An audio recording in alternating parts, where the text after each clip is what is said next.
East Hartford, Connecticut's plan of conservation and development promotes economic growth and sustainability, leaving the town strategically positioned to be a global leader.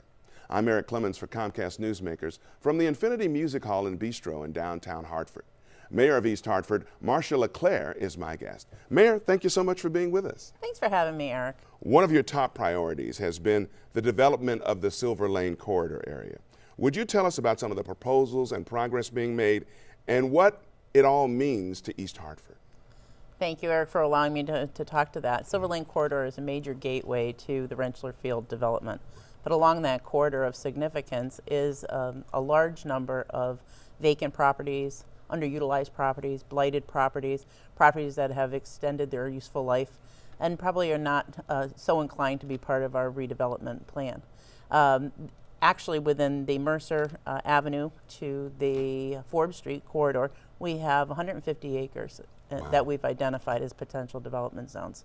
That's in conjunction to the 400 acres that sits ready for development on Rentschler Field.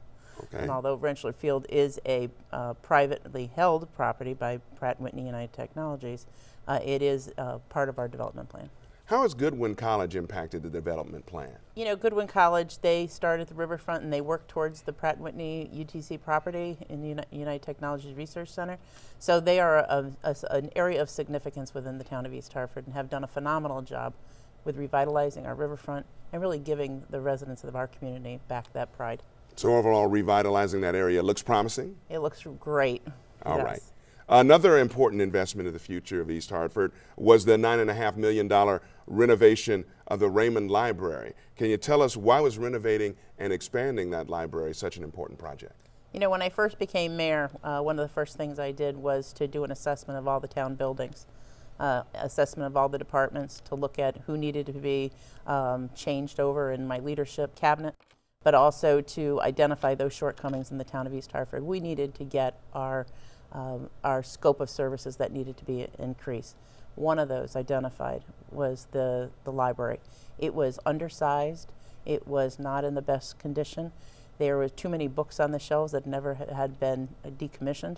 And so, working with my legislative delegation, we went after funding from the state of Connecticut.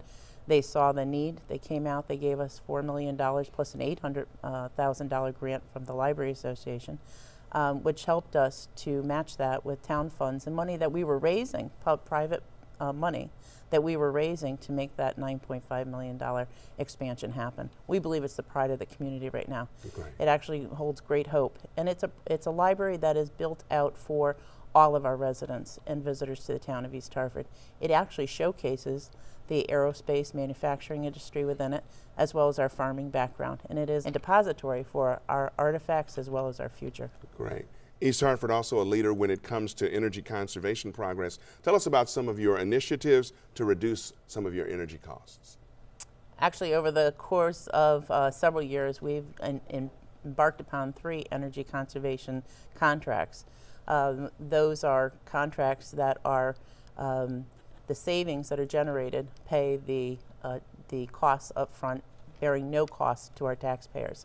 Most recently, we changed out, we're the first in the state to change out all 5,000 streetlights from high-pressure sodium to LED lighting, reducing the cost of roughly about $250,000 of savings a year just with that one change. Right. And no cost, as I said, to the taxpayers. Additionally, we took on implementing electric charging stations when we were redoing the parking lot of the town hall. We put in the electric charging stations. And then 2 years ago, we embraced another energy performance contracting, taking on solar arrays and solar panels in town buildings and on our schools. We're going to save about $1.6 million over the 20 years, plus no costs up front. So we are part of the Blue Ribbon writing of the deep energy performance contracting. We provide them with how it works in communities and what benefits can go to a community. We're proud of the commitment that we've made to reduce our energy conservation by 20% by 2018. All right. And we're doing a great job of it. All right, great. Tell us about some of the ways you've been able to cost effectively streamline, maintain, and improve town services. Well, first of all, I want to talk to you about the assessment I did when I first came in. Number one was raising the customer service level, making sure that the residents were happy with the services they were providing, and they were getting the quality of service that they were provided. That has paid off in dividends. Additionally, we took an assessment of how we could increase our maintenance across town hall and around all town properties. And I think we've done some really great things to set the bench for businesses to recognize that we are committed to our community, and they can be too. And I think as a result of that, we've seen this year, after 4.5 years, the most significant grand list growth that we have had in over a decade. While it may not be a lot for some communities, it's significant for East Hartford.